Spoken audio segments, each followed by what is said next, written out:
As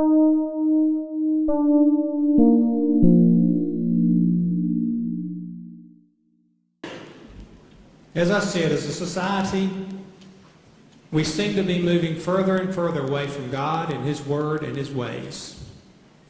And that disturbs me, and I know it disturbs a lot of the citizens of North Carolina that are listening and watching this debate today. I would simply say this: the Constitution of North Carolina, as you read the preamble, makes it very clear that we assert that there is a God and that He is the sovereign ruler of nations and that we are utterly dependent upon His blessings.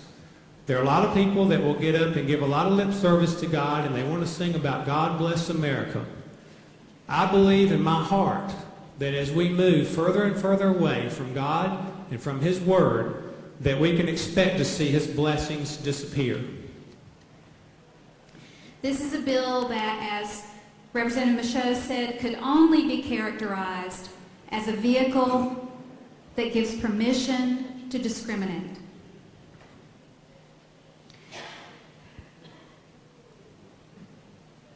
This bill says that some people's rights matter, but other people's rights don't matter. Our own speaker said at the beginning of this session that we should be focused on creating jobs. Well, this bill does not create jobs. In fact, it's a job killer.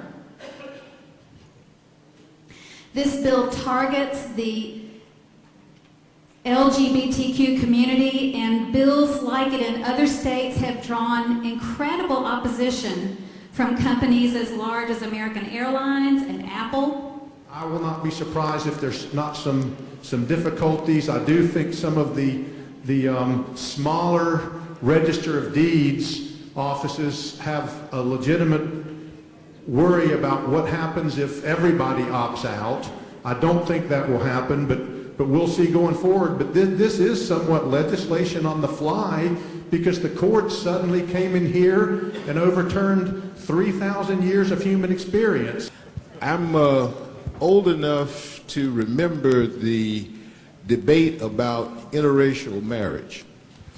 And I'm also old enough to remember the sophisticated maneuvers that this legislature made right after the Supreme Court's 54 pronouncement about changing the way we handle schools in this state.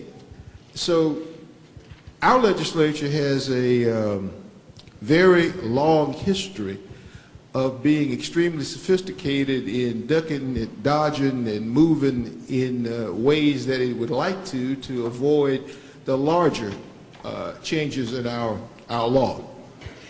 You can go online, and it's a non-religious affiliated situation in which any one of us, any citizen out in the world, can become a minister and marry people, and it be valid in the state of North Carolina. So it's not going to be an issue that these people can't get married, that any person can't get married.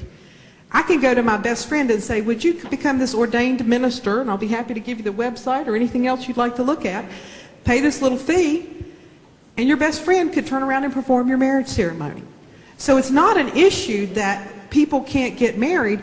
In the end, what this comes down to is the point I talked about. That magistrate's salary is being paid by all North Carolinians equally. Gay North Carolinians, straight North Carolinians, black North Carolinians, white North Carolinians, Native American North Carolinians, Native North Carolinians, immigrants, etc. All citizens of the state of North Carolina. And it is unconscionable to say that someone whose salary is paid for by all those citizens can turn around and deny them the services of the state. I urge you to vote against this bill.